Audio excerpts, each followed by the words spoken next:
Ребята, вот идите на эту жесть.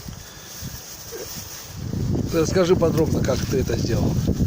Короче, мы спирта туда добавили, и там вообще маленькие искры, и еще я притащил кучу картона, почти весь. Который нашел на берегу. Нет, я вообще не на берегу, я кое-где в другом месте находил.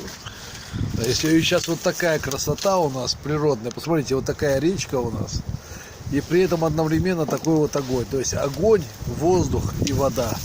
Прямо эталон. Ты счастлив, Миша? Ребят, я могу показать, как действует... Не надо. Настоящий пожарный. Не надо действовать пожарный. Шучу. Это, Я в принципе, не буду такую красоту. да, просто да, не надо такую красоту портить, потому что действительно, посмотри, как он будто бы ручками обхватывает вот эту вот чурку, да, и ласкает ее, и она счастлива.